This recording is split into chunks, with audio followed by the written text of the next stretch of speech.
إن الحمد لله نحمده ونستعينه ونستغفره ونعوذ بالله من شرور أنفسنا ومن سيئات أعمالنا من يهده الله فلا مضل له ومن يضلل فلا هادي له وأشهد أن لا إله إلا الله وحده لا شريك له وأشهد أن محمدا عبده ورسوله صلى الله تعالى عليه وعلى آله وصحبه وسلم تسليما كثيرا أما بعد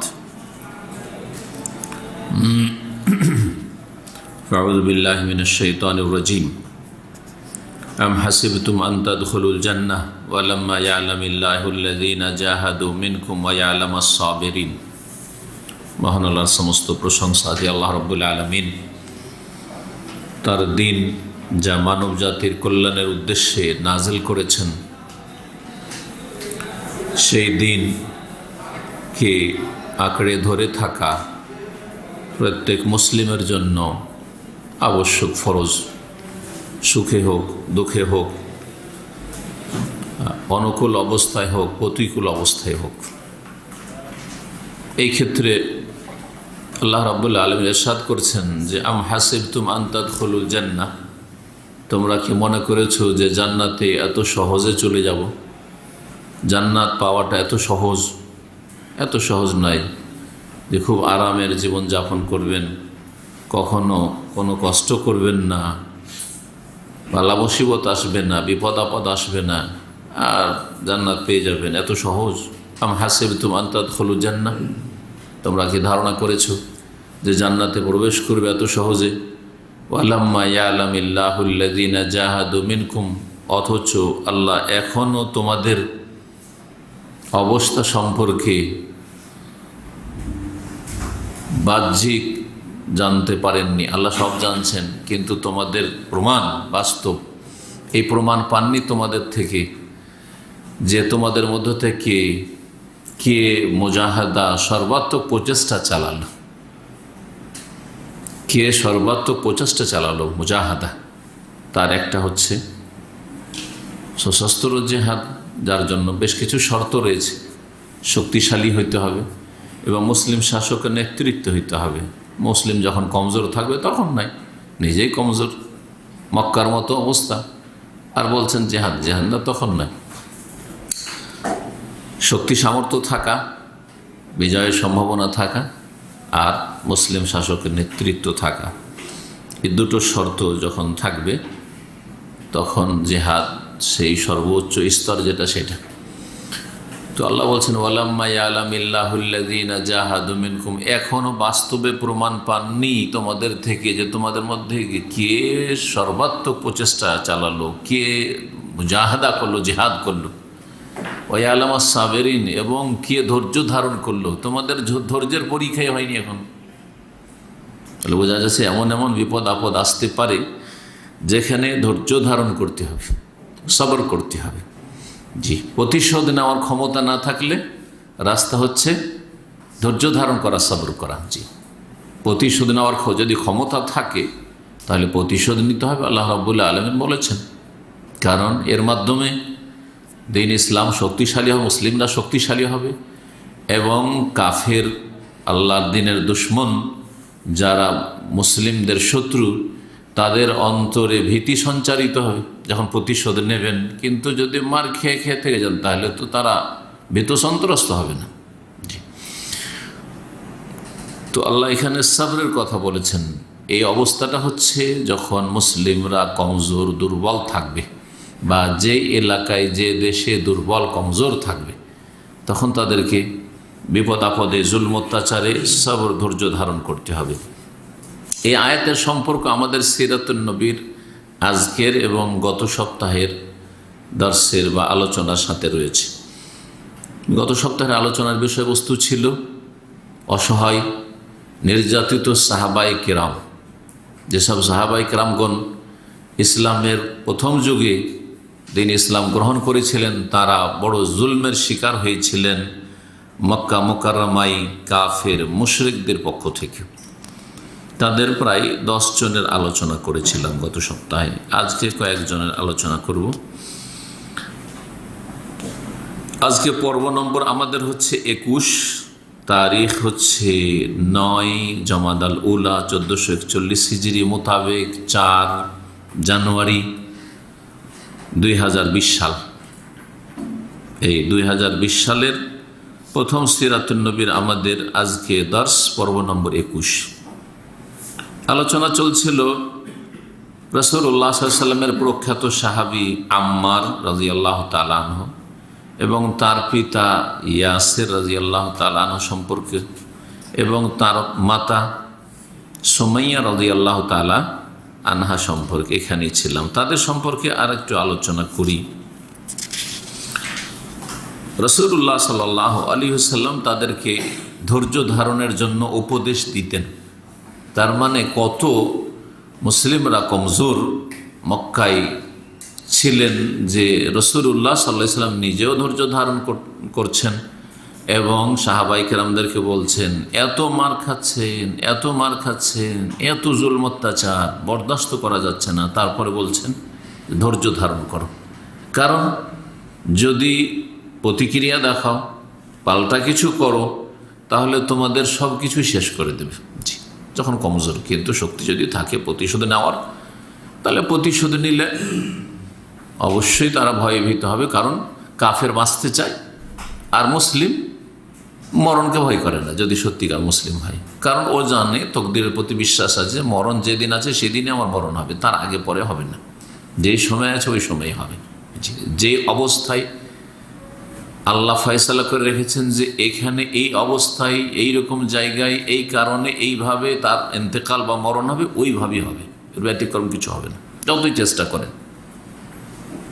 মাহমা ইয়াকুন মিন হাজার লা ইউনজি মিন কাদার, যতই সতর্ক থাকেন না কেন তকদির থেকে রক্ষা পাবেন না। আপনার ভাগ্যে যদি দুর্ঘটনা থাকে, আপনি যদি বলেন যে আমি রাস্তায় রোডেই নামবো না, তবু কোনো সময় নামতে হবে, গাড়িতেই চড়বো না আমি, তারপরও কখনো চড়তে হবে, হ্যাঁ নিরুপায় চড়তে হবে, আর আপনার অ্যাক্সিডেন্ট হবে। যেটা তকদির আছে সেটা হবে। সুতরাং একজন মুসলিম যার আল্লাহর প্রতি ঈমান রয়েছে, দুনিয়া তুচ্ছ তার কাছে, আখিরাত স্থায়ী জগৎ, সেটা হচ্ছে সুখের জগৎ। দুনিয়া কোনো সুখ শান্তির জগৎ নয়। এখানে যেটুকু সময় পাচ্ছেন কর্ম করতে হবে, আর তকদিরের প্রতি আমার বিশ্বাস আছে, আল্লাহর ফায়সালা অলরেডি করা আছে লহে মাহফুজে। সুতরাং একজন মুমিন কখনো মওতের কথা চিন্তা করে না। জি, যেই দিন আসার সেই দিনই আসবে। আপনি ডাকলেও মত আসবে না সময়ের আগে, আর আপনি যদি ধাক্কা দেওয়ার চেষ্টা করেন যে মতকে আসতে দেব না, তবুও আপনি থামতে পারবেন না বা থামাতে পারবেন না।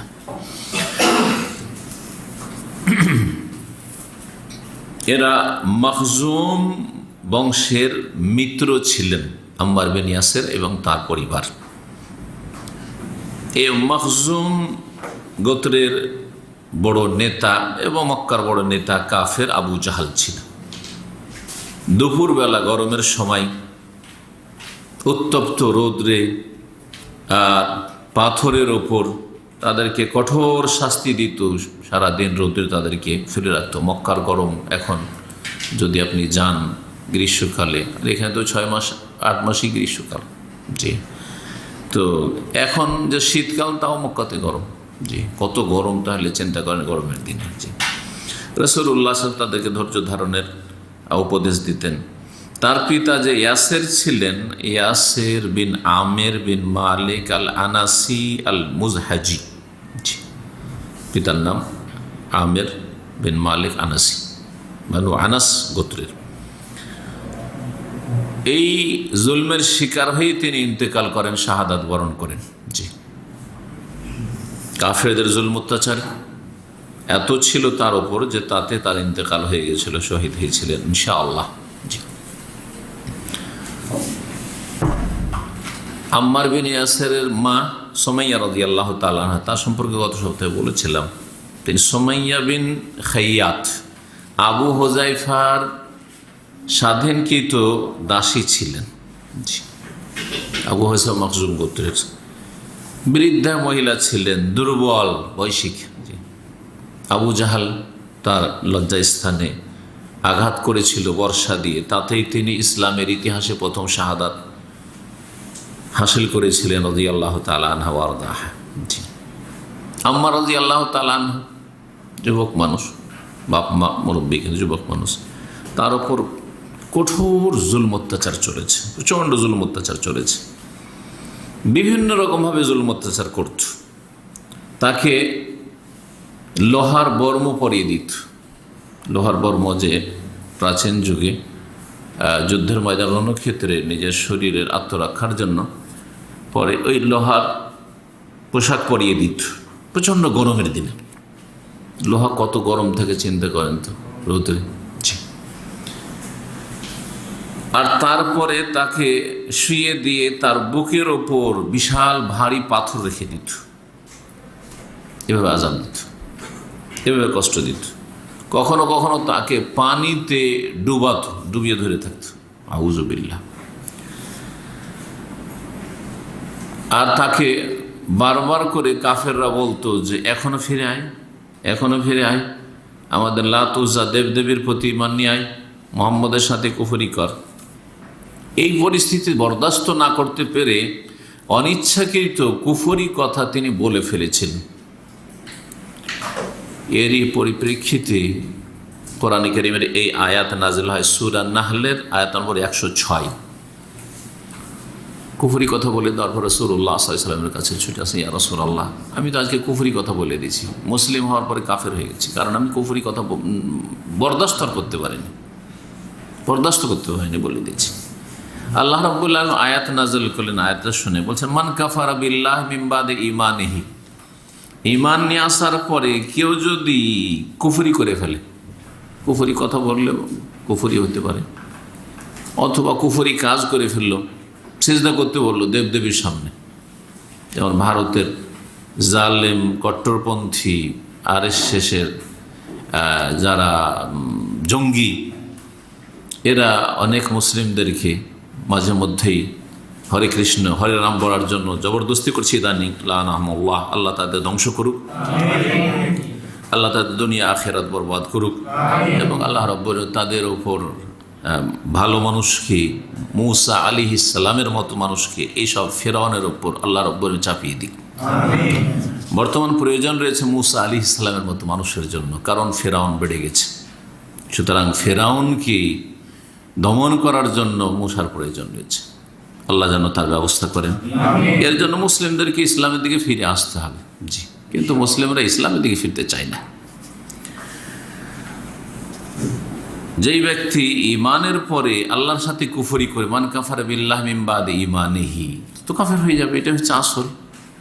কিন্তু আল্লাহ বলছে ইল্লা মান উকরিহা, তবে যদি কারো ওপর জবরদস্তি করা হয়, ফোর্স করা হয়, যখন তার ওপর জবরদস্তি করা হয়েছে সেই সময় ইচ্ছা করে সে বলেনি, ওয়াকালবুহু মুতমাইন্নুম বিল ঈমান, তার অন্তর ঈমানের ওপর সুপ্রতিষ্ঠিত, ঈমানের ক্ষেত্রে অটল, ভিতরে ঈমান অবশ্যই তার আছে, কিন্তু নিরুপায় হয়ে সে মুখে বলে ফেলেছে, তাহলে অন্তর থেকে কুফরিকে স্বীকার করে নেয়নি, তাহলে তাকে আল্লাহ ধরবেন না, আল্লাহ তাকে ধরবেন না। জি, নবী সাল্লাল্লাহু আলাইহি ওয়াসাল্লামের একটি হাদিস রয়েছে এই মর্মে, আপনারা জানেন। জি, আল্লাহ রাব্বুল আলামিন কলম উঠিয়ে নিয়েছেন, কার উপর থেকে? খাতা, ইন্নাল্লাহ তাজাওয়াজা আন উম্মতি, একটা তো আছে 3 শ্রেণীর লোক, ওটা হাদিস না, আরেকটা হাদিস কথা, ইন্নাল্লাহ তাজাওয়াজা আন উম্মতি, আমার উম্মতের এই ভুলগুলিকে আল্লাহ মাফ করে দিয়েছেন, উপেক্ষা করেন। আল্লাহ রাব্বুল আলামিন উপেক্ষা করেন মানে ছেড়ে দেন, উপেক্ষা করা, একটা ভুল দেখছেন তারপর আপনি জায়গা, এটা হচ্ছে উপেক্ষা করা, ইগনোর করা, যেটাকে বলছে আজকাল ইংলিশে। জি, তো ইন্নাল্লাহ তাজাওয়াজা আন উম্মতি, আমার উম্মতের আল্লাহ উপেক্ষা করে দিয়েছেন, মাফ করে দিয়েছেন, আগেই ঘোষণা করে দিয়েছেন। জি, কি? আল খাতা, যদি ভুল করে দেয়, অনিসিয়ান, যদি ভুলে যায়, ভুল করে দেয় মানে জানে না যে এইটা ভুল কাজ, সেই জন্য করে দিয়েছে, অথবা অনিচ্ছাকৃত করে দিচ্ছে, ইচ্ছা করেছিল কিছু, ইচ্ছা করেছিল যে আমি আমার রাস্তাতে গাড়ি চালিয়ে যাব, হঠাৎ করে একটা কেউ দৌড় দিয়ে চলে আসলো, গাড়ি ব্রেক করলো, থামাতে পারলো না, আল্লাহকে আগে মাফ করে দিয়েছেন, তুমি ইচ্ছা করে মারোনি তাকে, ইচ্ছা করে খুন করনি তাকে, এটা হচ্ছে খাতা। এই জন্য একে কাতলে খাতা বলা হয়, হত্যা, হ্যাঁ মার্ডার, কিন্তু ভুলবশত, এটা ইচ্ছা করে নাই।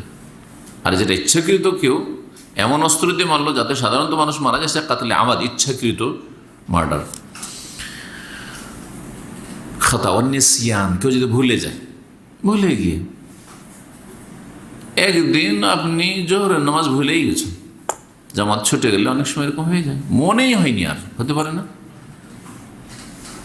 আপনি যে একটা রোজা ছেড়েছিলেন সফরে গত রমজানে, মনেই আসেনি, সারা জীবন মনে আসেনি, এটা হইতে পারে, ভুলে গেছেন। জি, অন্যসিয়ান, ভুলে যাওয়া। অমাস্তুকরেহু আলাইহি, আর যদি কোনো ক্ষেত্রে তার ওপর জবরদস্তি করা হয়, জবরদস্তি তাকে মদ খাইয়ে দেওয়া হয়, জবরদস্তি ধর্ষণ হয়, জবরদস্তি কুফরি কথা বলানো হয়, জবরদস্তি আরও কিছু করানো হয়, হ্যাঁ, তো আল্লাহ কি করেছেন? এগুলি অগ্রিম মাফ করে দিয়েছেন। জি, তাহলে এই আয়াতের তাফসীরে এই হাদিস বলা যেতে পারে।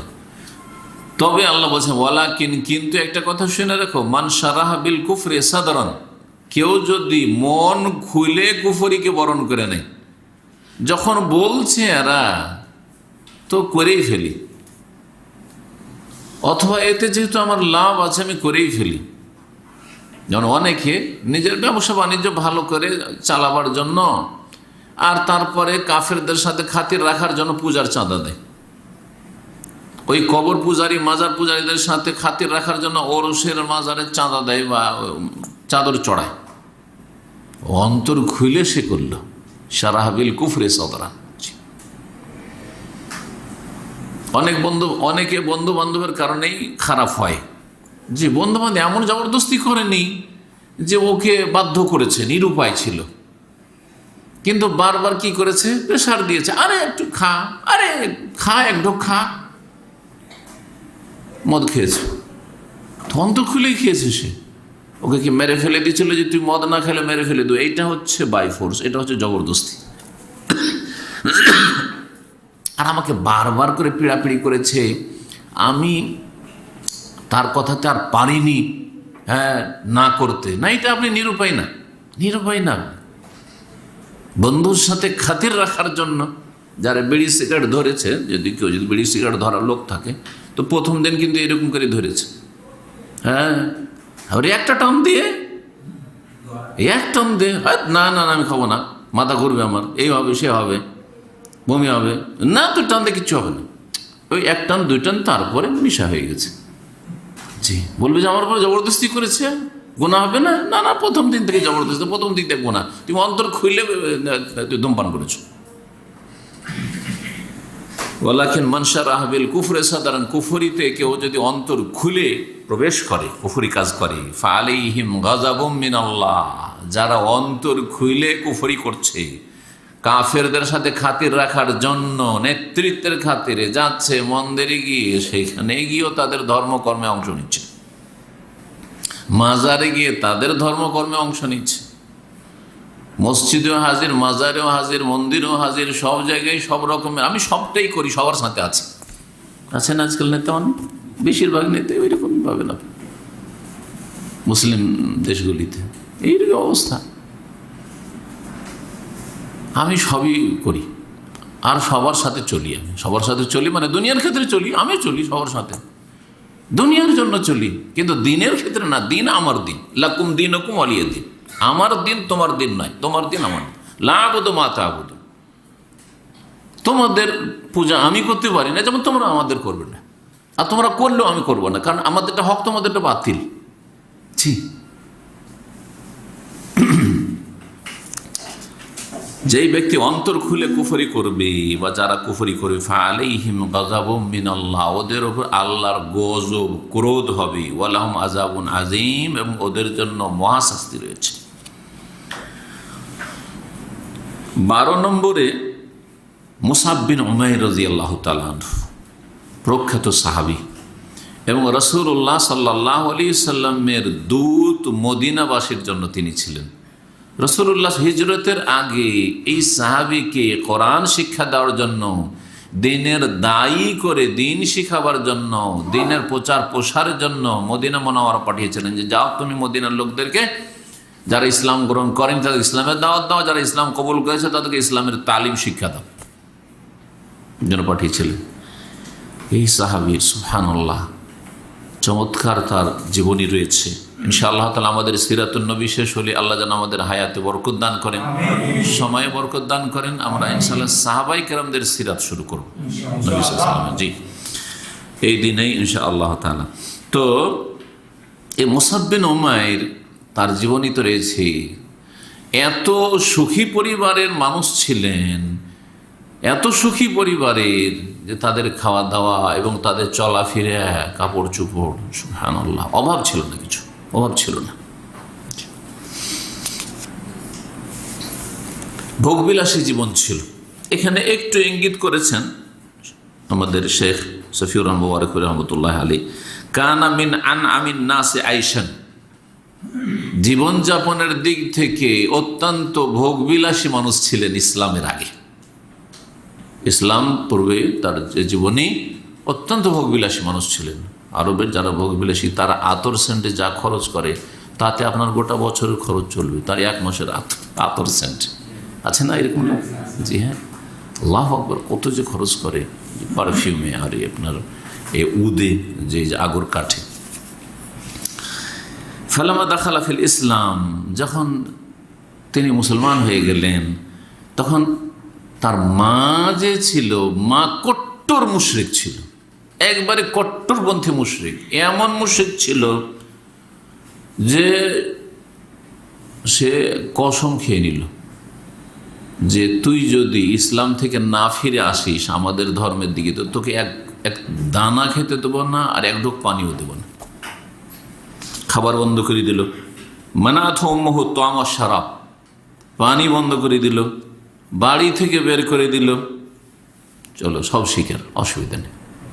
না খেয়ে মুসআব বিন উমাইর যুবক ছেলে, কিন্তু ফিরেনি মায়ের কথায়, মায়ের কথায় ফিরেনি। আর স্ত্রীর কথায় আপনি বলছেন দাঁড়িয়ে রাখতে পারছি না, কারণ স্ত্রী বাধা দিচ্ছে, রাখতে দিচ্ছে না। চরম অপরাধ আপনার হচ্ছে। জি, এই তার অনাহারে থাকার কারণে বলছেন ফাতাখাশাফা জিলদহু তাখাশুফাল হাইয়াতে, তার শরীরের চামড়াগুলি খোসা খোসা হয়ে উঠে গিয়েছিল, যেমন সাপের কলস আমরা বলি, কি বলেন না, কলস না, সাপের কলস তো দেখেছেন না, সাপের কলস উঠে ওই রকম হয়ে গেছিল। জি, বিস্তারিত জীবনী ইনশাআল্লাহ তাআলা তার আলোচনা হবে। শুধু ইঙ্গিত করলাম যে তিনি মুসআব বিন উমাইর এত সুখী মানুষ ছিলেন। মদিনায় তিনি কোরআনের তালিমের জন্য এসেছিলেন। যখন তিনি শহীদ হলেন যে অহদে, তার কাফনের জন্য কাফনের কাপড়ের ব্যবস্থা নেই, ছোট কাপড় চাদর একটা আছে, সেই চাদরটা দিয়ে সহিহ বুখারীতে রিওয়ায়াত রয়েছে, যখন সেই চাদর দিয়ে একটা, তিনটা কাপড়ও নয়, একটা চাদর দিয়ে কাফন দিতে হবে। মাথা ঢাকলে পা খুলে যায়, আর পায়ের দিক ঢাকলে মাথার দিক খুলে যায়। রাসূলুল্লাহ সাল্লাল্লাহু আলাইহি ওয়াসাল্লাম বলেন, ইয়া রাসূলুল্লাহ, আর অন্য কোনো কাপড় কাফনের ব্যবস্থা নেই, এত অভাব। আর তার কাছেও কেউ কাফন ছিল না, কাপড় ছিল না, শুধু একটা কাপড়, ওই চাদরটা ছিল, ওটা দিয়ে তাকে কাফন দিতে হবে। মাথা ঢাকছে তো পা খোলা, পা ঢাকছে তো মাথা খোলা, কি করব? রাসূলুল্লাহ সাল্লাল্লাহু আলাইহি ওয়াসাল্লাম বলেন যে ঠিক আছে, মাথার দিক থেকে ঢেকে দাও আর পাটা ইজখের ঘাস দিয়ে ঢেকে দাও। জি,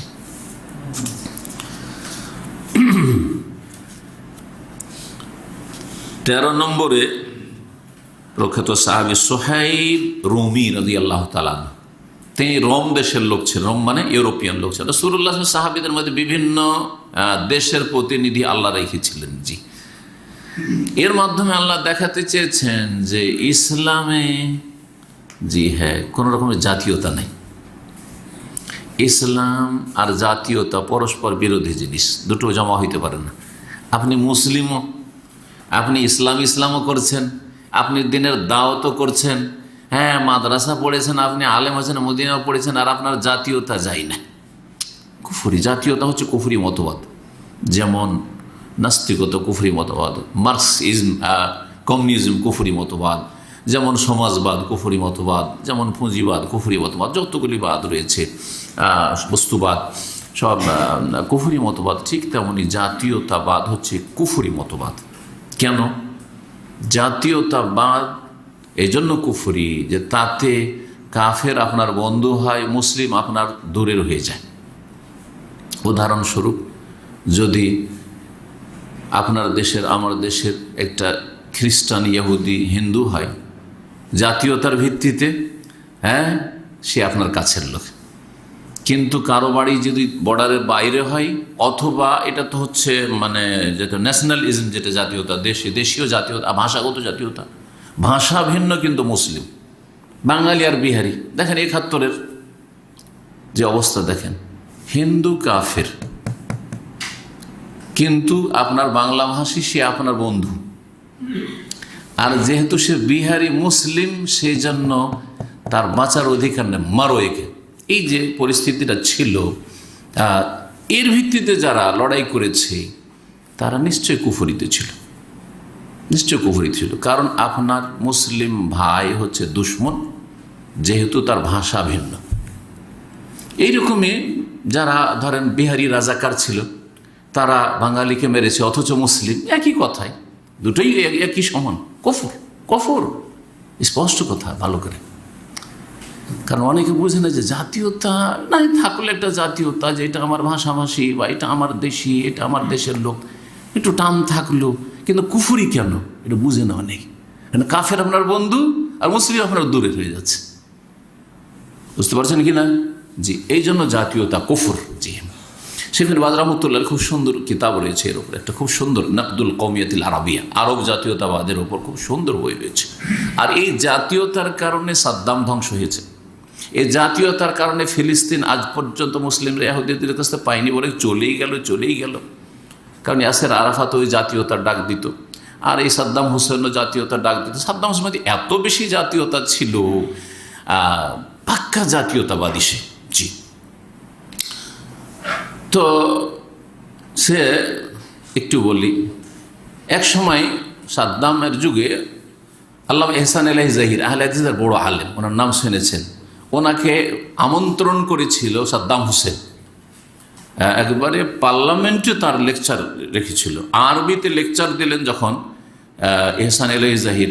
কি জন্য ডাকা হয়েছিল? কারণ শিয়াদের বিরুদ্ধে 5টি কিতাব লিখেছিল, শিয়াদের সম্পর্কে, শিয়াদের গুমরাহি সম্পর্কে এবং কুফরি সম্পর্কে, আর শিরকি আকীদা সম্পর্কে, আর এরা যে সাহাবায়ে কেরামদের দুশমনী সম্পর্কে। জি, 5টি কিতাব লিখেছেন।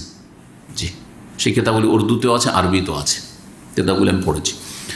তো ওই কিতাব লিখাতে তাকে স্পেশাল আমন্ত্রণ করলো কে? সাদ্দাম হোসেন। সাদ্দাম হোসেনের পার্লামেন্টে এসে সংসদে বক্তব্য রাখলেন এহসান আলাইহি জাহির।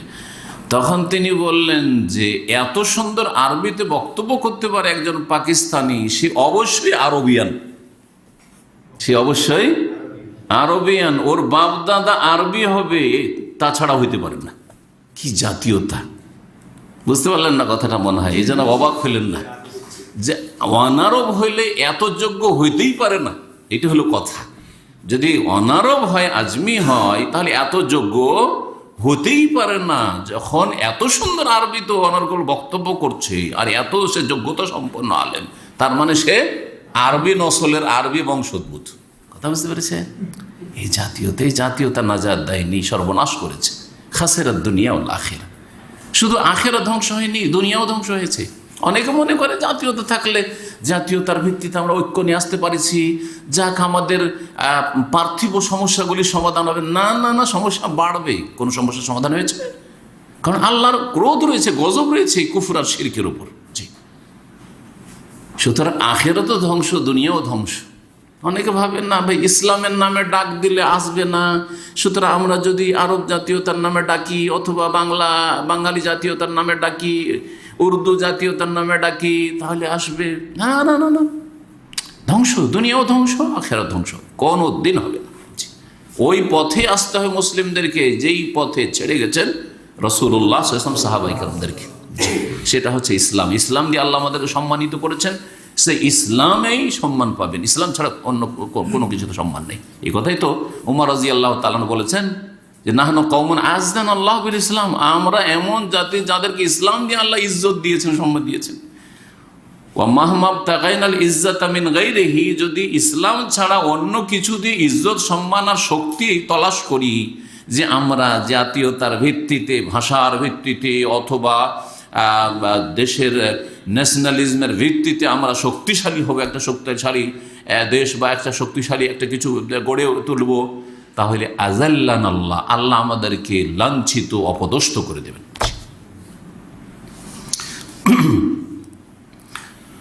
রাসূলুল্লাহ সাল্লাল্লাহু আলাইহি সাল্লামের কাছে সামান্যতম, বা তার সাহাবীদের কাছে, রসুলের কথা বাদে সাহাবীদের কাছে যদি সামান্য জাতীয়তার গন্ধ থাকতো, তাহলে বেলাল কি ওরা মদিনার মুয়াজ্জিন হতে দিত বা দিতেন? কোনোদিন দিতেন না। আরে কুরাইশের লোক নেই, কুরাইশের লোক আজান দেবে, আরব নেই, এটা হাবশি আজান দেবে, যে আরবি শিখেছে, আমাদের মতো আরবি বলতে পারে না, সে কেন আজান দেবে? একথা বলেছে কেউ? বরং রাসূলুল্লাহ সাল্লাল্লাহু আলাইহি সাল্লাম বেশ কিছু হাদিস দিয়ে প্রমাণ করে দিয়েছেন যে অনেক আরবের চাইতে বেলাল ভালো। আরে বেলাল, তুমি কি কাজ করো যে জান্নাতে গেলাম তো দেখছি তোমার খড়মের আওয়াজ পাচ্ছি খটখট করে, তুমি আমার আগে আগে হাঁটছো কেন? কি আমল করো তুমি? সুবহানাল্লাহ। রাসূলুল্লাহ আগে আগে যাচ্ছে। জি, আগে আগে যাওয়া মানে এনে যে রসুল চাইতে শ্রেষ্ঠ বা রসুল চাইতে বেশি উঁচা মর্যাদা পেয়েছেন। অনেক সময় খাদেম বা সিকিউরিটি আগে আগে যায় না? তো এই হাদিস মানে এই না যে নবী সাল্লাল্লাহু আলাইহি ওয়াসাল্লাম চাইতে উপরে কোনো মর্যাদা আছে। জি, বড় ব্যক্তিকে রাস্তা ক্লিয়ার করার জন্য আগে দু চারজন যায় না, তার মানে কি বলবেন যে বড় ব্যক্তি চাইতে তারা সিনিয়র? না না, জি ওই রকম। তবে অবশ্যই সম্মান বোঝা যায় যে রাসূলুল্লাহ সাল্লাল্লাহু আলাইহি ওয়াসাল্লাম আর কোনো সাহাবীকে দেখছেন না, জান্নাতে দেখছেন বেলালকে। জি, তো এই সুহাইব রোম দেশের মানে ইউরোপের প্রতিনিধি ছিলেন। যাক, ভাগ্যচক্রে এসে আরব দেশে পৌঁছে গেছেন তিনি, ইসলাম কবুল করেছেন প্রথম দিকে। এত মার মারতো মক্কার কাফেররা যে তিনি বেহুশ হয়ে যেতেন, হুঁশ থাকতো না, দীর্ঘ সময় হুঁশ থাকতো না, আবার হুঁশ আসতো, আবার মার দিত, জুলুম অত্যাচার করত। 14 নম্বরে উসমান রাদিয়াল্লাহু তাআলা, যদিও উসমান রাদিয়াল্লাহু তাআলা মক্কার একজন ধনাঢ্য ব্যক্তি ছিলেন, এই জন্য উসমান গনি বলে, আমাদের দেশের লোকেরা কি বলে? ওসমান গানিটাকে গুণী বলে। আমাদের তো বাঙালিরা তো আবার সব কিছুকে গোল করে, গানি মানে ধনী, গানি মানে ধনী, কিন্তু আমাটাকে আমরা বাংলায় কি করি? ওসমান গনি। জি, গনি গুণ থেকে নাই, গনি মানে গানিয়ুন, ইন্নাল্লাহ গানিয়ুন হামিদ। গানি মানে অভাব মুক্ত, হ্যাঁ, সচ্ছল, ধনী, এইসব গানি। অমুখাপেক্ষী, যে ধনী হয় সে অমুখাপেক্ষী, কারো পয়সা ধার ধার না, নিজেরই যথেষ্ট আছে। জি, এই জন্য ধনীকে গনি বলা হয়। জি, আল্লাহর ক্ষেত্রে গনিয়ন মানে হচ্ছে অভাব মুক্ত, অমুখাপেক্ষী, অমুখাপেক্ষী, কারো মুখাপেক্ষী নন, আর সবাই তার মুখাপেক্ষী। জি, তো উসমান ইবনে আফফান রাদিয়াল্লাহু তাআলা ইসলাম গ্রহণ করেছিলেন, যদিও ধনী মানুষ ছিলেন, তারপরও তাকেও ছাড়েনি মক্কার মুশরিকরা জুলুম অত্যাচার করতে। নরম তবিয়তের মানুষ ছিলেন। গরম লোককে ভয় করে মানুষ, কিন্তু নরম লোককে ভয় করে না। পয়সা থাকলেও কিন্তু নরম লোককে ভয় করে না, সব যুগে, আজকেও, তাই না? আপনার যতই পয়সা থাকে, যদি একটু নরম হন, আপনার ব্যক্তিত্ব একটু দুর্বল হয়, নরম সমাজে, তো আপনাকে চেপে ধরবে মানুষ, হ্যাঁ, জুলুম অত্যাচার করবে, বাড়াবাড়ি করবে। কিন্তু যদি আপনি উমর রাদিয়াল্লাহুর মতো মেজাজি হইতে পারেন, বীর বাহাদুর, অথবা হামজা রাদিয়াল্লাহু তার মতো বীর বাহাদুর হইতে পারেন, আরে সবাই ভয় করবে আপনাকে।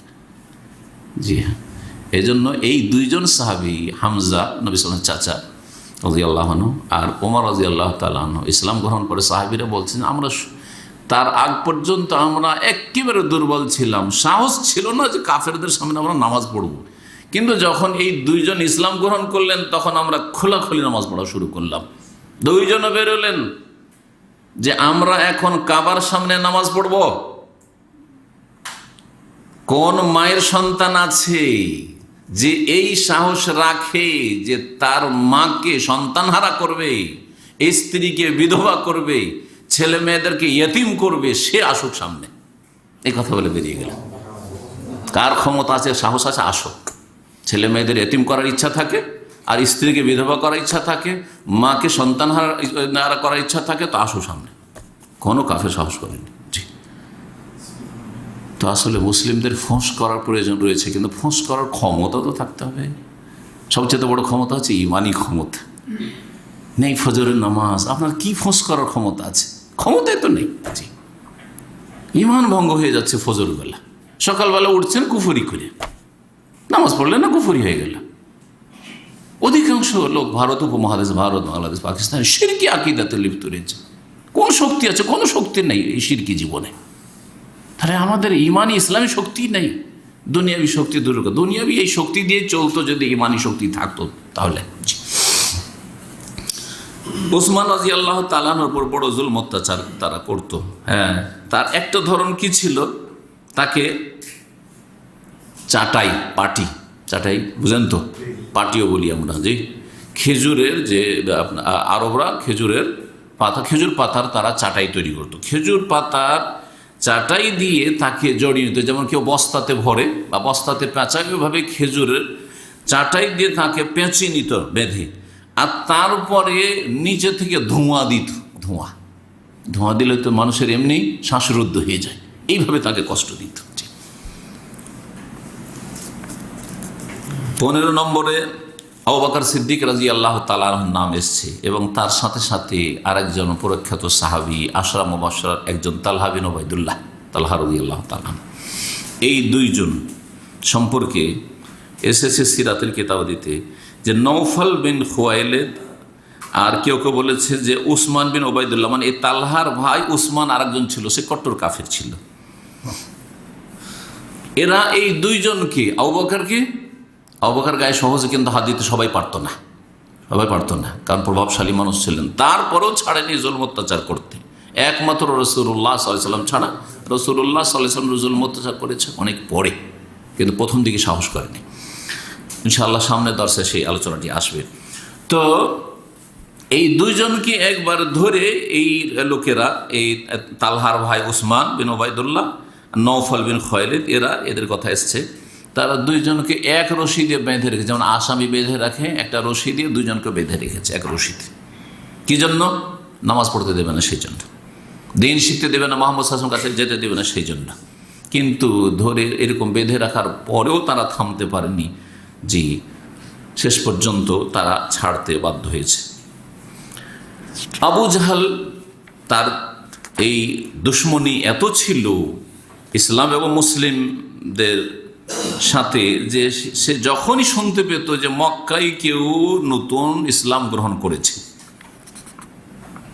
তখন সেই যে ইসলাম গ্রহণ করে সে যদি একটু সচ্ছল পরিবারের হইতো, প্রভাবশালী বংশের হইতো, বংশ শক্তিশালী, তো বংশ কিন্তু হয় কি অনেক সময় অনেকে বংশের আছে হয়তো অমুসলিম, কিন্তু তারা সাথ দেবে আত্মীয় হিসাবে। তো এটাও ভয় করতো যে যদিও তার বংশের লোকেরা ইসলাম গ্রহণ করেনি, কিন্তু যখন ওকে মারবো তখন তো ওর পাশে দাঁড়িয়ে যায়, যদি তা আমার অসুবিধা হইতে পারে। নেতা হইলেও তো তার একটা রিয়াকশনের একটা ভয় আছে না। তো যখন দেখতো যে একটা প্রভাবশালী বংশের, সচ্ছল পরিবারের, তাদের কাছে জনবল আছে আর ধনবলও আছে, দুটোই আছে, তখন সরাসরি মারধর করতো না, তখন ধমক দিত, শাসানি দিত, আর বলতো যে তোমাদের দেখাবো এবং তোমাদের ভালো হবে না, ক্ষতি হবে, তোমাদের ব্যবসা বাণিজ্য তোমাদের চলতে দেবো না, তোমাদের এই ক্ষতি করব, সেই ক্ষতি করব। এতে অনেকে ভয় পেয়ে যায়। জি, যারা পয়সাওয়ালা মানুষ যদি বলে যে তোর ব্যবসা বন্ধ করে দেবো, হ্যাঁ, তোর দোকান এখানে চালানো মুশকিল করে দেবো, তোর এখানে দোকান বন্ধ করতে বাধ্য হবি, সোজা হয়ে যাতে ভয়, মানে না ভাই আমার রুজি রোজগার চলুক। জি, তো এইরকমভাবে ধমক দিত যদি শক্তিশালী পরিবারের হইতো তাহলে। আর যদি কোনো গরিব মুসলিম হইতো, বংশ নাই, বংশের লোক হয়তো বাইরে থেকে এসে বসবাস করে মক্কায়, অথবা বংশ হচ্ছে ছোট বংশ, তারাও গরিব মানুষ, দুর্বল, তাহলে বড়ই মারধর করত এবং মক্কার যুবকদেরকে, বাচ্চাদেরকে, শিশুদেরকে খেপিয়ে দিত, যে মা, যে গণপিটনি দে, এই করত। এমন কোনো ব্যক্তি ছিল না যারা ইসলাম গ্রহণ করেছিল রাসূলুল্লাহ সাল্লাল্লাহু আলাইহি ওয়াসাল্লামের এই প্রথম জীবনে ইসলামী দাওয়াতের, যে সে জুলম অত্যাচারের শিকার হয়নি, জুলুম করেছে মক্কায়। জি, এইরকমটা চলতেছিল রাসূলুল্লাহ সাল্লাল্লাহু আলাইহি সাল্লামের সাহাবায়ে কেরামদের ওপর মক্কায়। এখানেই আজকের আলোচনা শেষ করব। এই জুলম অত্যাচার সম্পর্কে কিছু কথা আল্লামা আলবানী রহমতুল্লাহ আলাইহি তার কিতাবে মানে হাদিসগুলি পেশ করেছেন, দুই একটা হাদিস পেশ করব, যাতে আরও কিছু অতিরিক্ত কথা বা এই কথাগুলির আরও বিস্তারিত ব্যাখ্যা আমরা বুঝতে পারবো, যেহেতু আমাদের কাছে সময় আছে। সুতরাং আরও কিছুক্ষণ আমি ইনশাআল্লাহ আলোচনা করি।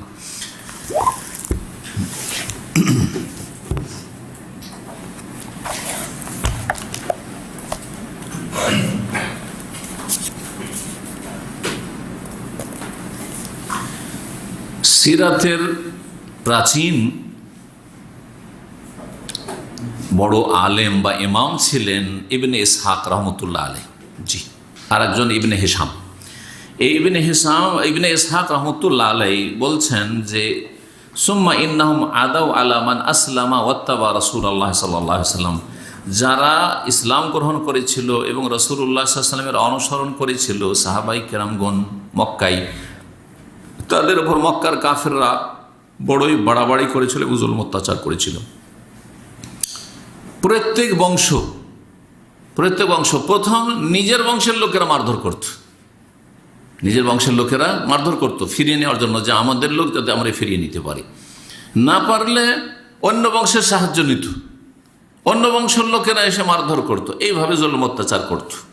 জি, বেঁধে রেখে দিত, কঠোর শাস্তি দিত, মারধর করত, খেতে দিত না, পিপাসিত রাখত, গরমে দুপুরবেলা নিয়ে গিয়ে রোদরে ফেলে দিত, আর তাদের বুকের ওপরে পাথর চাপিয়ে দিত। এইভাবে বিভিন্ন রকমভাবে জুলম অত্যাচার করত।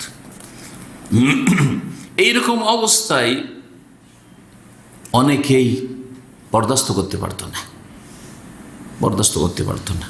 অনেকে বড় শক্ত হয়ে থেকেছে, যেমন অধিকাংশ সাহাবায়ে কেরাম বড় শক্ত হয়ে থেকেছেন, কিন্তু কখনো কখনো নিরুপায় হয়ে কুফরি কথা বলতে বাধ্য হয়েছেন। আল্লাহ মাফ করে দিয়েছেন। একটু আগে শোনালাম ওই আয়াত আপনাদেরকে। এই ক্ষেত্রে আব্দুল্লাহ বিন মাসউদ রাদিয়াল্লাহু তাআলা আনহু থেকে একটি হাদিস বর্ণিত রয়েছে। এই আব্দুল্লাহ বিন মাসউদও প্রথম দিকে ইসলাম গ্রহণ করেছিলেন। রাসূলুল্লাহ সাল্লাল্লাহু আলাইহি ওয়াসাল্লামের আলেম সাহাবায়ে কেরামদের মধ্যে একজন প্রখ্যাত আলেম হচ্ছেন আব্দুল্লাহ বিন মাসউদ রাদিয়াল্লাহু তাআলা আনহু। তিনি প্রথম দিকে ইসলাম গ্রহণ করেছিলেন। তিনি বলছেন যে আউয়ালু মান আযহারাল ইসলাম সাবা, সর্বপ্রথম 7 জন লোক ইসলাম গ্রহণ করে। রাসূলুল্লাহ সাল্লাল্লাহু আলাইহি ওয়াসাল্লাম, আবু বকর, আম্মার, ওর মা সুমাইয়া, সুহাইব, বেলাল, মিকদাদ। তিনি এইভাবে নামগুলি উল্লেখ করেছেন। এখানে খাদিজা, আলী, ওগুলোর আলোচনা হয়নি, কারণ ওগুলো পরিবারেরই বাইরের লোকদের কথা এখানে আলোচনা করেছেন। জি, রাসূলুল্লাহ সাল্লাল্লাহু আলাইহি ওয়াসাল্লাম যখন ইসলাম গ্রহণ করলেন, বলছে ফামানাহুল্লাহ বিআম্মিহি, তার চাচার বদৌলতে, চাচার ওসিলায় আল্লাহ তার হেফাজত করলেন। চাচার ভয়ে, চাচার শ্রদ্ধা, আবু তালিব মুরব্বী, শ্রদ্ধাভাজন ব্যক্তি, মক্কার একজন দায়িত্বশীল ব্যক্তি, মুতাওয়াল্লি কাবার, সুতরাং না গায়ে হাত দেওয়া যাবে না। ও আবু বকর মানাহুল্লাহ বিকওমিহি, আবু বকর রাদিয়াল্লাহু তাআলা বংশ খুব বড় ছিল, জনবল ছিল, এই জন্য আবু বকর রাদিয়াল্লাহু তাআলার গায়ে খুব কম হাত দিয়েছে। অল্প স্বল্প জুলম অত্যাচার হয়েছে, মানসিক জুলম হয়েছে, কিন্তু শারীরিক জুলম অত্যাচার কম হয়েছে।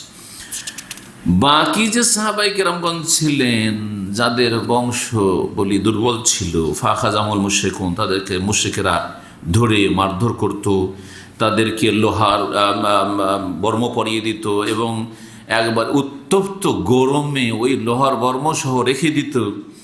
জি, এইভাবে তাদেরকে জুলম অত্যাচার করত। জি,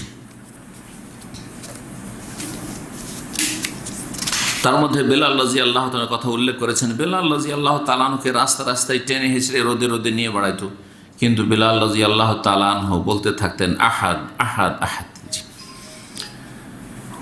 জাবের রাদিয়াল্লাহু তাআলা থেকে বর্ণিত আরেকটি হাদিস রয়েছে, রাসূলুল্লাহ সাল্লাল্লাহু আলাইহি ওয়াসাল্লাম একবার আম্মার এবং আম্মারের পরিবার, বাপ মা, ওদের জুলম অত্যাচার হচ্ছে, ওখান দিয়ে যাচ্ছেন, কিছু বলতে পারছেন না কাফেরদেরকে যে তোমরা এইভাবে মারধর করিও না, এইভাবে জুলম অত্যাচার করিও না।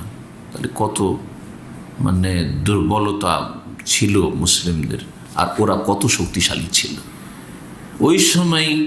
এই নয় যে আমি সাহস করে বলে দিলাম যা হবে তাই হোক, না, ইসলামের লাভ হবে না লস হবে এটাও চিন্তা করতে হবে। ইসলাম টিকবে না টিকবে না, আমার মুসলিম অন্য অন্য ভাইয়েরা বাঁচতে পারবে কি পারবে না, না আমার একটা কথার জন্য আরও 2-4-50 জন যে ইসলাম গ্রহণ করেছে সবগুলিকে এখনই মেরে দেবে, এটাও চিন্তা করতে হবে আপনাকে।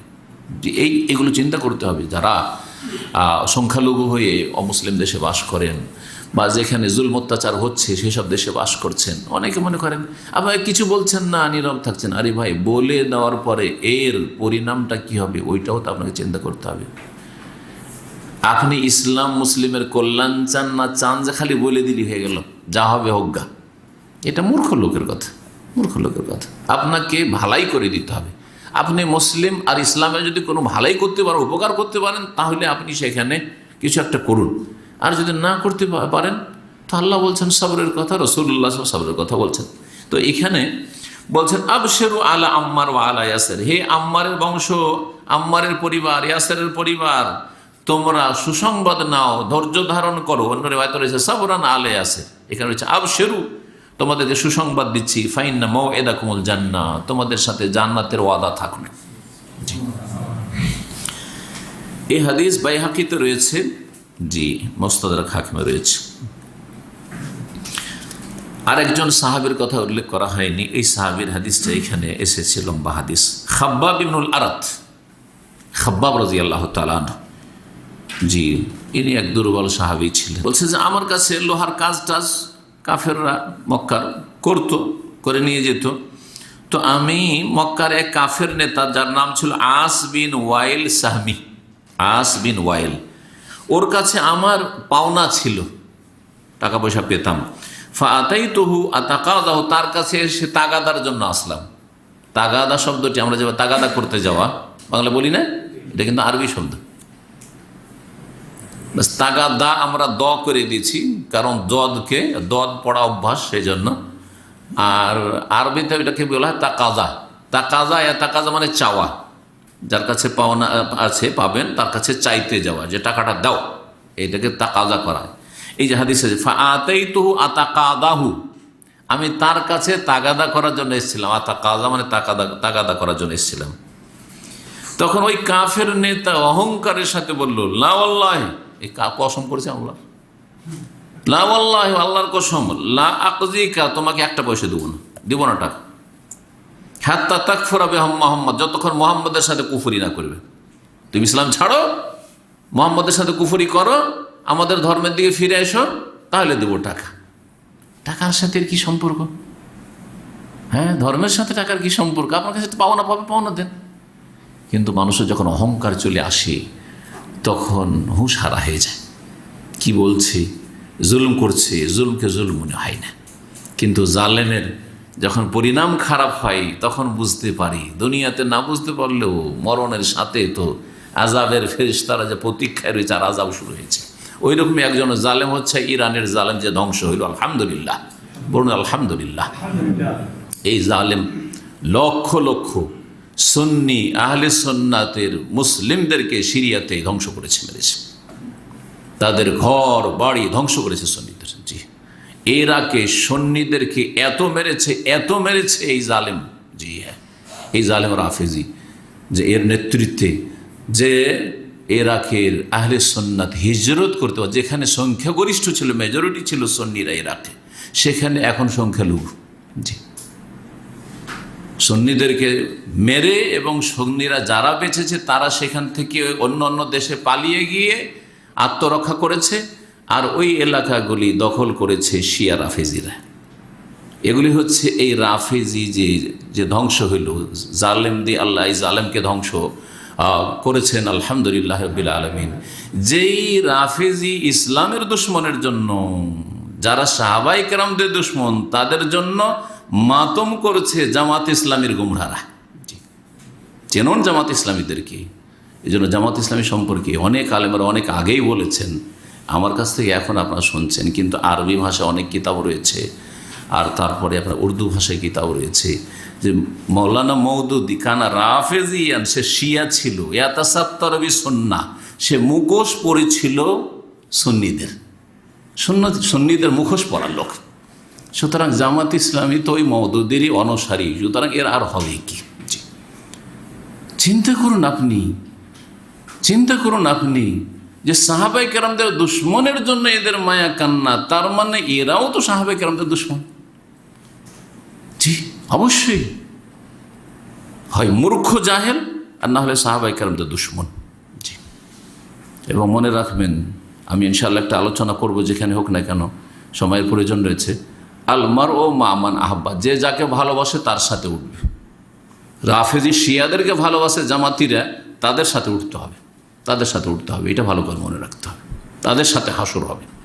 আর আমরা সাহাবায়ে কেরামদেরকে ভালোবাসি, ইনশাআল্লাহ সাহাবায়ে কেরামদের সাথে। জি, এটা মনে রাখতে হবে। এই কথাটি গুরুত্বপূর্ণ কথা। নবী সাল্লাল্লাহু আলাইহি সাল্লাম সহিহ বুখারীতে, মুসলিমে, প্রত্যেকটি হাদিসের কিতাবে হাদিস, আল মারউ মা মান আহাব্বা, যে যাকে ভালোবাসে তার সাথে উঠবে, যে যাকে ভালোবাসে তার সাথে উঠবে। কি করে হইতে পারে, কি করে হইতে পারে যে রাসূলুল্লাহ সাল্লাল্লাহু আলাইহি ওয়াসাল্লামের বিবিকে আয়েশাকে বলছে জেনাকারিনী, আউযুবিল্লাহ। এই রাফেজি শিয়ারা যারা বলছে আবু বকর, ওমর, ওসমান সব কাফের, 5 জন সাহাবী ছাড়া সব মুরতাদ হয়ে গেছে। কত বড় দুশ্মন হলেই কথা বলে, চিন্তা করুন সাহাবায়ে কেরামদের। আমরা যাদেরকে রাসূলুল্লাহ সাল্লাল্লাহু আলাইহি ওয়াসাল্লাম পরে সবচেয়ে বেশি ভালোবাসি, হ্যাঁ, তাদের সাথে এত দুশ্মনী তাদের, আর তাদের জন্য এত মায়া কান্না। আর যারা এত বড় খনি আহলে সুন্নাতের সিরিয়াতে আর ইরাকে।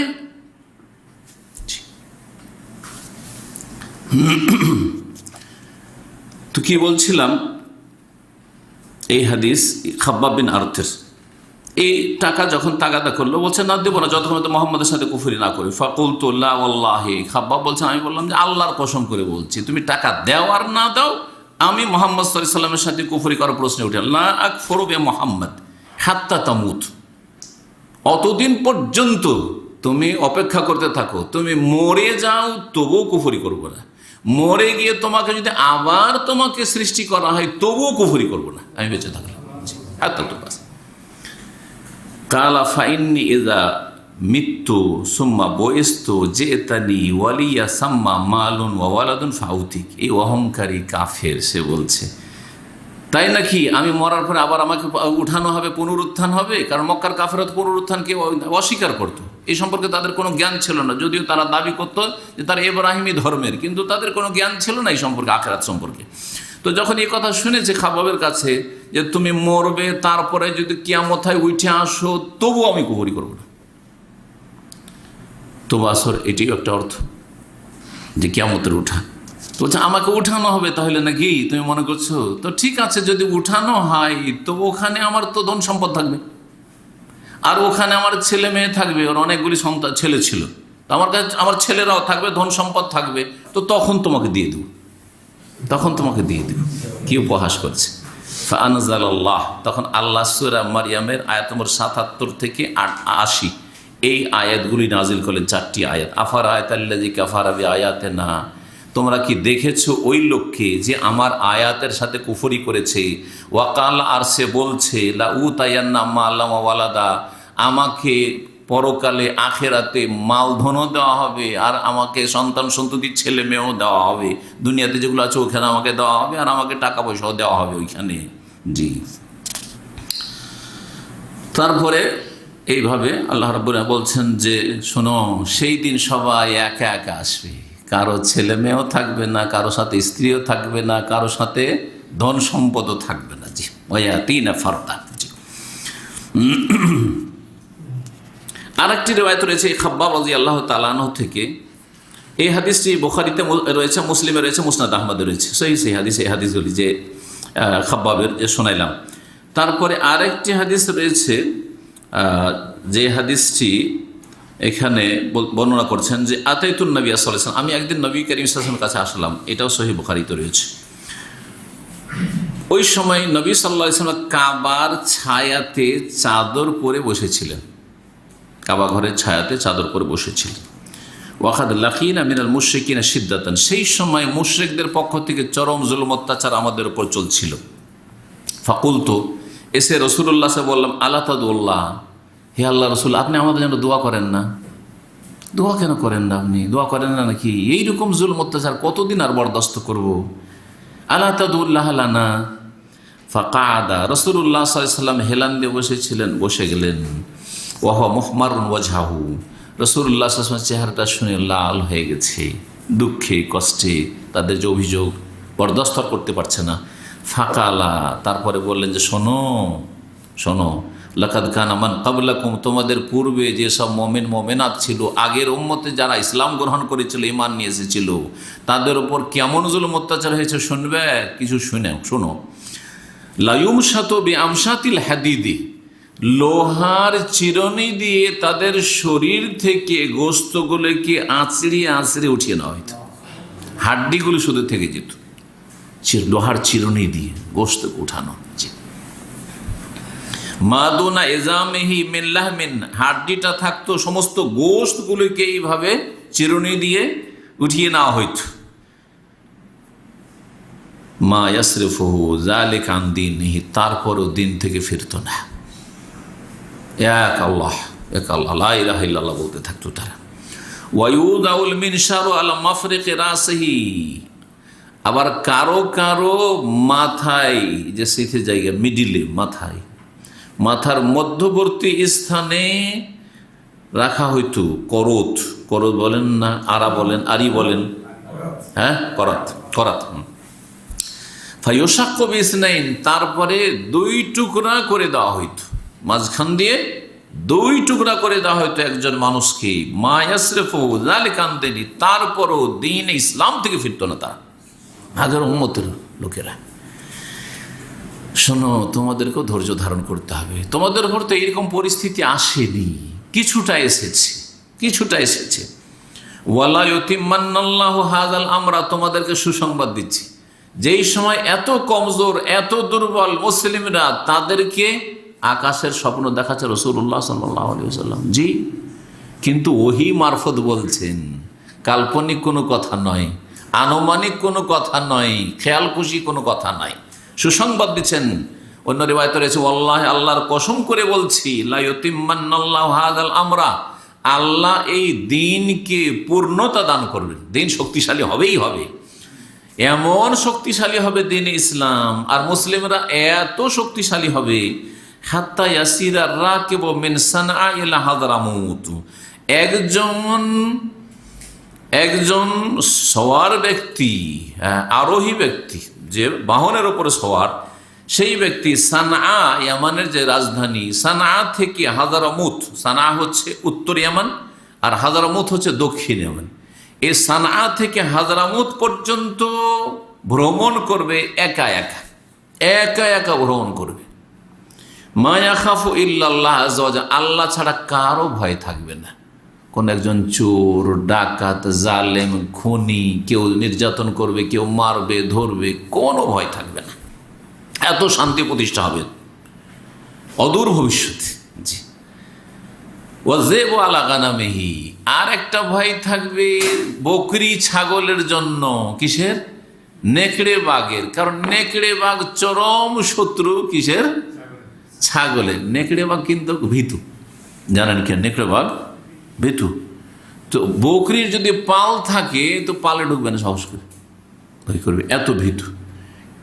এই জন্য একটা হাদিস আছে, ফাইন্নামা ইয়াকুলু যিবু আল কাসিয়াতা, নেকড়ে বাঘে কোন বকরিটাকে খায়, কোন ছাগলটাকে? যেটা পাল ছাড়া বকরি, পাল থেকে এদিক সেদিক বেরিয়ে চড়তে চড়তে দূরে চলে গেছে, একা পেয়েছে, একটা দুটা যেখানে বকরি পেয়েছে তখন হানা দেবে, আর বকরির পালের ভিতরে ঢুকতে সাহস করে না। তো রাসূলুল্লাহ সাল্লাল্লাহু আলাইহি ওয়াসাল্লাম বলছেন যে বকরি ছাগলের জন্য নেকড়ে বাঘের ভয় থাকবে, আর মানুষের আল্লাহ ছাড়া কোনো ভয় থাকবে না। অন্য রিওয়ায়াতে রয়েছে একজন মহিলা সফর করবে, একজন মহিলা একা সফর করবে, তারপরেও তার কোনো ভয় থাকবে না আল্লাহ ছাড়া। এই হাদিসটাকে আবার কেউ কি করেছে জানেন? অন্য উল্টাও জায়গায় লাগিয়েছে, বলছে একজন মহিলা সফর করবে, রাসূলুল্লাহ বলেছেন, তাহলে বোঝা গেল যে বিনা মাহরামে সফর করা যাবে। চিন্তা করেন, নবী সাল্লাল্লাহু আলাইহি ওয়াসাল্লাম এটা ভবিষ্যৎ এইরকমটা ঘটবে বলছেন, শরীয়ত বলেছেন কি একটা কিছু ঘটবে বলা আলাদা, সেটা জায়েজও হইতে পারে, নাজায়েজও হইতে পারে। আর আরেকটা হচ্ছে শরীয়ত বলা। নবী সাল্লাল্লাহু আলাইহি ওয়াসাল্লাম শরীয়তের বৈধতা বলছেন যে ওই মহিলার একা একা সফর করা যায়, যে কথা বলছেন, খণ্ডনটা বুঝলেন না?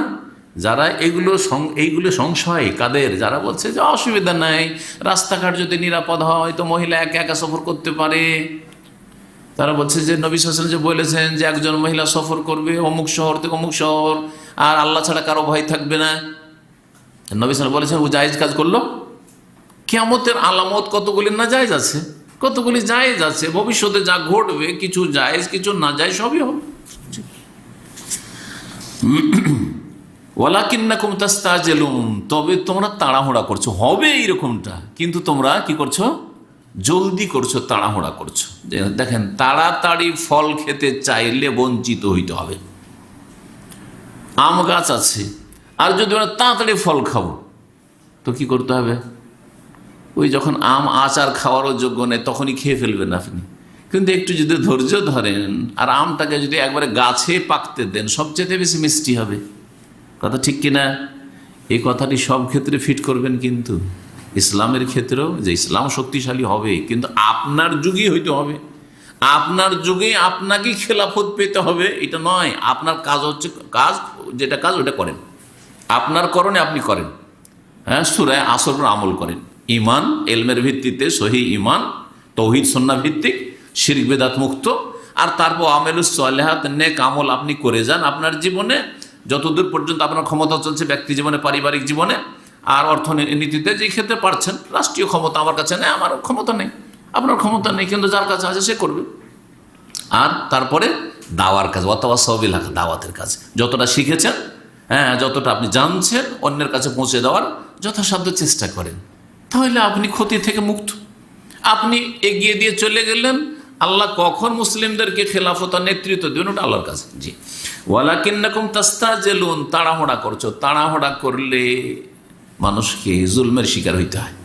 অনেক ইসলামপন্থীরা তাড়াহুড়া করতে গিয়ে জুলমের শিকার হচ্ছে না? তাড়াহুড়া করতে গিয়ে আগেই মুসলিমরা নিজেরাই ঠিক হইতে পারেননি, পায়ের তলায় মাটি নেই, এখন ও স্বপ্ন দেখে আছে যে আমি পার্লামেন্টে পৌঁছিব, ওই করতে গিয়ে কোথা থেকে কি হয়ে গেল। জি, জালেমের জুলমের শিকার। তোমার পন্থাটাই ঠিক নয়, তোমারও পাপ, তোমার পাপের দোষে এই ক্ষয়ক্ষতিটা তোমার হয়েছে। জি, আর একটা হচ্ছে প্রবাসীদের ক্ষেত্রে বলছি, এই তোমরা তাড়াহুড়া করছো, যে তাড়াতাড়ি করে সে বঞ্চিত হয়। আজকাল অনেক ছোট ছোট বাচ্চারা চলে আসছে, একটা ভিসা নিচ্ছে আর চলে আসছে, 18 বছর 22 বছর বয়স। গত সপ্তাহে কয়েকটা ছেলে দেখলাম ভিসা নিয়ে চলে এসছে, সাথে করে যে ছেলেগুলো পুরাতন ছেলে আমাদের নিয়ে এসছে, ওদের বললাম যে এই ছেলেগুলোর এখন আসার দরকার কি, এদের পড়া উচিত ছিল। বয়স কত? বলছে যে একটা 18, ওইটাকে 22 করে নিয়ে এসছে, আর একটা 20, 21 এরকম বয়স। তাই আমি বললাম তাকে, মানে ওই বাচ্চাগুলোকে আর ওদেরকে বললাম বোঝানোর জন্য যে আমি 30 বছর বয়স পর্যন্ত পড়েছি মদিনায়। আমি শেষ যখন মদিনা ফারেগ হই তখন আমার 29-30 বছর বয়স। তাহলে আমাকে কতটা ধৈর্য ধরতে হয়েছে, আমার বাপ মাকে কতটা ধৈর্য ধরতে হয়েছে যে ফল খাবো না, একটু দেরিতে খাবো, তারপরে না কিছু হয়েছে। কথা বলছেন না? জি, যদিও তার মাঝখানে আমি বেশ কয়েক বছর শিক্ষকতা করে এসেছি, কারণ একটা লেভেল পড়েছি, আবার শিক্ষকতা করেছি, আবার তারপরে মঞ্জুরি হয়েছে, কিন্তু পড়ালেখা থেকেছি, শেষ পড়ালেখা শেষ করেছি 30 বছর বয়সে। তাহলে এত সহজ নয় যে আপনার ছেলেকে আপনি বড় করতে চান, হ্যাঁ, শিক্ষিত করতে চান, আলেম বানাইতে চান, আর আপনি তাড়াতাড়ি পয়সাও ইনকাম চান, ফলও খেতে চান। না, একটু ফল খেতে দেরি করতে হবে। জি, তো এখানে আজকের আলোচনা শেষ করছি। আল্লাহ রাব্বুল যেন আমাদেরকে দিন বুঝার তৌফিক দান করেন এবং দিনের প্রতি আমল করার তৌফিক দান করেন এবং সঠিক দিনের দিকে দাওয়াত দেওয়ার তৌফিক দান করেন এবং রাসূলুল্লাহ সাল্লাল্লাহু আলাইহি ওয়াসাল্লাম এবং সাহাবায়ে কেরামদের সিরাতের অনুসারী হওয়ার তৌফিক দান করেন। ওয়া সাল্লাল্লাহু ওয়া সাল্লাম নবিয়ানা মুহাম্মদ ওয়া আলা আলিহি ওয়া সাহবিহি আজমাইন।